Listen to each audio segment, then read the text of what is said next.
अस्सलाम वालेकुम। गोनाडिल F capsule के ऊपर आज बात करेंगे। मुझे काफ़ी सारे लोगों ने कहा कि गोनाडिल एफ कैप्सूल जो है इसके बारे में बताएं। जब मुझे बहुत सारे कोई कमेंट किसी चीज़ के ऊपर आते हैं तो मैं उसके ऊपर वीडियो बनाता हूं। सो मुझे काफ़ी सारे कमेंट आए गो कि ये इस तरह की वीडियोस में बनाता नहीं हूं, इस वजह से कि लोग फिर जो है वो ख़ासकर जो यंग लोग होते हैं या फिर जो एशियन कंट्रीज़ के लोग होते हैं वो इस तरह की मेडिसिन देख के उसका मिसयूज़ करते हैं। बहरहाल जो लोग देख रहे हैं, जो लोग इस्तेमाल कर रहे हैं या फिर इस्तेमाल करने का सोच रहे हैं, उनको पता होना चाहिए कि इसमें क्या पड़ता है और हमें इसका नुकसान क्या होगा। तो इस वजह से मैंने सोचा कि आपके लिए इसको कंप्लीट जो है इसका एक रिव्यू आपको दिया जाए ताकि आपको समझ आ जाए कि गोनाडिल एफ कैप्सूल क्यों इस्तेमाल करते हैं। मुझे काफ़ी सारे मैसेज आए, कमेंट आए। मैंने जब सर्च किया यूट्यूब के ऊपर सर्च में देखा तो तब भी मुझे ये टॉप पे नज़र आया और इसके साथ जो है वो सर्बेक्स जी भी नज़र आया। सर्बेक्स जी कैप्सूल के ऊपर मैं वीडियो बना चुका हूँ। बी कम्प्लेक्स ग्रुप का एक टैबलेट या फिर एक मल्टी वाइटामिन बी कम्प्लेक्स का आप उसको कह सकते हैं। उसके ऊपर जो है वो मैंने एक वीडियो बनाई, आपको कंप्लीट डिटेल दी। आज हम बात करेंगे गोनाडिल एफ कैप्सूल के ऊपर। जब भी आपको इस तरह की टैबलेट लें तो कोशिश किया करें नज़दीक आपके जो भी फैमिली डॉक्टर है, आपका अपना डॉक्टर है, कि डॉक्टर आपके टच में है, उससे पूछ के ही इस्तेमाल किया करें, क्योंकि डेफिनेटली जो भी मेडिसिन आप इस तरह की इस्तेमाल करेंगे उसके नुकसान होते हैं। गोनाडिल एफ, मैं आपको सिर्फ इसकी कंपोजिशन समझाऊंगा और अगर आपने उसको समझ लिया तो आप पूरी कहानी समझ जाएंगे कि ये क्यों इस्तेमाल होता है। तो चलिए चलते हैं गोनाडिल एफ कैप्सूल की तरफ। अगर आप गोनाडिल एफ कैप्सूल की जो कंपोजिशन है उसमें देखें तो उसमें आपको ट्रेब्यूलस टेरिस्ट्रिस जो है 300 मिलीग्राम के अंदर मिलेगा। अब ये जो ट्रेब्यूलस है ये है क्या भला? ट्रेब्यूलस जो होता है वो एक प्लांट से एक्सट्रैक्ट किया जाता है और इसको पूरी दुनिया में डिस्ट्रीब्यूट किया जाता है, मेडिसिन के अंदर जो है इस्तेमाल किया जाता है। अब वो जो मेडिसिन है वो किसी भी काम के लिए हो सकती है, आपके हार्ट के लिए हो सकती है, आपकी आंखों के लिए हो सकती है, चेस्ट पेन के लिए हो सकती है, किडनी पेन के लिए हो सकती है, ठीक है। तो उसी में जो आपकी जो सेक्सुअल हेल्थ है उसको इम्प्रूव करने के लिए भी जो मेडिसिन इस्तेमाल होती है उनके अंदर ट्रेब्यूलस को ऐड किया जाता है।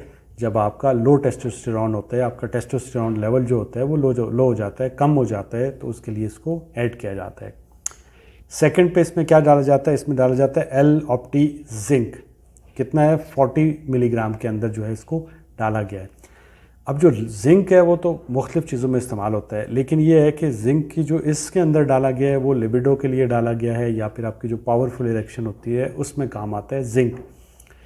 2013 में एक स्टडी की गई जिसमें देखा गया कि मर्दों के अंदर जब जिंक की कमी हुई तो उनमें जो स्मेल के जो उनके अंदर जो स्मेल की जो फील थी, जो उनके अंदर जो टेस्ट था उनकी ज़बान का और जो सेंस ऑफ स्मेल थी वो कम हो गई। तो उसके कम होने से उनकी लिबिडो भी कम हो गई, ठीक है। सो उस लिबिडो को बढ़ाने के लिए उन्होंने फिर इसमें जिंक को ऐड किया और जिंक को माना जाता है कि ये लिबिडो को बढ़ाता है या फिर पावरफुल इरेक्शन में ये आपकी मदद करता है। सो इसके अंदर जो जिंक डाला गया है वो इसके लिए डाला गया। थर्ड में इसमें वाइटामिन ई 100 मिलीग्राम के अंदर डाला गया है। अब वाइटामिन ई जो है इसको सेक्स वाइटामिन भी कहा जाता है, ठीक है। वाइटामिन ई को क्यों कहा जाता है? वैसे वाइटामिन ई का आप इस्तेमाल करें तो डिफरेंट जितनी भी आप क्रीम लगाते हैं चेहरे के ऊपर, अच्छी क्रीम जो होती है उनमें वाइटामिन ई मौजूद होता है। अब इसमें क्यों डाला गया है? वाइटामिन ई आपकी ब्लड सर्कुलेशन को बढ़ाता है, ब्लड सर्कुलेशन को, ब्लड फ्लो को बढ़ाता है, ठीक है। आपके लिंग के अंदर जो ब्लड फ्लो है, आपकी बॉडी के अंदर ब्लड फ्लो को जो है वो बढ़ाता है। इसके अलावा आप में एनर्जी के लिए काम करता है और आपके स्टेमिना को भी इम्प्रूव करता है, जिसको आप आम ज़ुबान में टाइमिंग वगैरह कहते हैं। सो इसके लिए इसमें वाइटामिन ई को भी ऐड किया गया है। थर्ड पे क्या है? थर्ड पे इसमें सेलेनियम डाला गया है। सेलेनियम जो है एक अच्छा एंटीऑक्सीडेंट है, यह आपके इम्यून सिस्टम को अच्छा करता है, आपके जिस्म को फ्री रेडिकल से बचाता है, ठीक है। और इसमें जो है अगर आपकी इनफर्टिलिटी के जो प्रॉब्लम्स होते हैं मर्दों के अंदर, ख़वातीन के अंदर, इसलिए इसको इसमें डाला गया है। सो गोनाडिल एफ के अंदर इसको डाला गया है। अब बॉटम लाइन क्या है? बॉटम लाइन ये है कि अगर आप में इनफर्टिलिटी है मर्दों के अंदर, ख़वातीन के अंदर, तो इसको इस्तेमाल किया जाता है।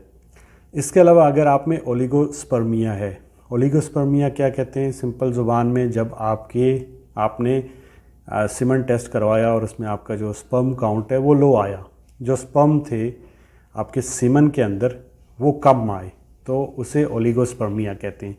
इसी तरह जिन लोगों में एजोस्पर्मिया होता है, एजोस्पर्मिया को सिंपल ज़ुबान में क्या, जब आपके सीमन के अंदर जो स्पर्म होते हैं वो नहीं होते हैं, ठीक है। जब आप एजैकुलेट करते हैं, ठीक है, तो उसके अंदर जो सीमन के अंदर जो स्पर्म होते हैं जो ट्रैवल करते हैं जिसकी वजह से आप जो है वो बाप बनते हैं, ठीक है, वो नहीं होते हैं। तो अगर वो है तो उसमें भी इसको इस्तेमाल किया जाता है। इसके अलावा लॉस्ट ऑफ लिबिडो है, इस्तेमाल किया जाता है। लो टेस्टोस्टेरोन लेवल है, इस्तेमाल किया जाता है इसकी जगह पे। सो ये सारी चीज़ों में अगर आपको पावरफुल इरेक्शन की प्रॉब्लम है उसमें भी इस्तेमाल किया जाता है, इरेक्टाइल डिसफंक्शन के लिए इस्तेमाल किया जाता है। सो ये सारी जो चीज़ें हैं उनके लिए इसको इस्तेमाल किया जा सकता है अलॉन्ग विद अदर मेडिकेशन। अकेला नहीं दिया जाता, इसके साथ फिर आपको और मेडिसिन भी फॉर एग्जांपल आपकी डिपेंड करता है आपकी कंडीशन पे, कोई मल्टीविटामिन इसके साथ ऐड करके दिया जा सकता है। सो इन चीज़ों के लिए इस्तेमाल किया जाता है। डोज़ क्या है अब इसकी, ये जो है अगर आप एक पैक लेंगे तो शायद पैकेट में आपको पाकिस्तान में शायद 700-800 रुपए की एक जो है मिलेंगी और उसमें तकरीबन 40-50 टैबलेट होती हैं और आपको सुबह शाम ये खानी होती है। एक सुबह में एक शाम में, पानी के साथ दूध के साथ कोई प्रॉब्लम नहीं होती, सुबह में शाम में आपको लेनी होती है। 2-3 महीने इस्तेमाल करनी होती है, डिपेंड करता है आपकी मेडिकल कंडीशन पे कि क्या है, तो 2 से 3 महीने तक ये इस्तेमाल करनी होती है। इसके अलावा अब इसके नुकसान क्या हैं, तो रिसर्च में ये है कि इसका कोई नुकसान नहीं है, लेकिन इस तरह की जो भी मेडिसिन होती है उनके कुछ जो है वो कॉमन साइड इफ़ेक्ट होते हैं। उसमें नंबर 1 पे आता है हेडेक, आपको सर में दर्द हो सकता है। नंबर 2 आपको उल्टी आ सकती है और इसके अलावा जो है आपको पेट में दर्द हो सकता है। इसके अलावा क्या हो सकता है, आपका ब्लड प्रेशर बढ़ सकता है और डायबिटीज़ के पेशेंट में भी डायबिटीज़ की प्रॉब्लम हो सकती है। सो अगर आप इस तरह की कोई मेडिसिन खा रहे हैं डॉक्टर की सलाह के बिना, आपके डॉक्टर की सलाह के बिना आपको मेडिसिन ये नहीं खानी चाहिए, लेकिन अगर आप खा रहे हैं तो आपको दिन में 1-2 दफ़ा अपना शुगर लेवल जो है, अगर आपको शुगर है तो वो चेक करनी चाहिए। बड़ी एज के लोगों के लिए इस्तेमाल होता है, जब आपको 40+ जो है आप जाते हैं तो तब ये ज़्यादातर इस्तेमाल होता है। तो ये थी जी कंप्लीट इसकी डिटेल और कुछ जो सवाल हैं, एक सवाल किया जाता है इसके बारे में कि जो यंग लोग हैं, जो अनमेरिड लोग हैं, वो क्या इस्तेमाल कर सकते हैं। तो ये आप अपने डॉक्टर से पूछ के इस्तेमाल कर सकते हैं, लेकिन ये याद रखिए कभी भी मेडिसिन अगर आपको कोई प्रॉब्लम नहीं है, अपने साथ वाले दोस्त मोहल्लेदार से किसी से सुन के इस्तेमाल मत करिए। डिस्कस करिए अपने डॉक्टर के साथ अपनी प्रॉब्लम और उसके बाद इस्तेमाल करिए। ये दवाइयाँ अगर आपको प्रॉब्लम है तो आप लोगों के लिए बनी हुई हैं। होप सो कि वीडियो आपको अच्छी लगी होगी। वीडियो अच्छी लगे तो चैनल को सब्सक्राइब करें। मुझे अपनी दुआओं में याद रखिए। अल्लाह हाफ़िज़।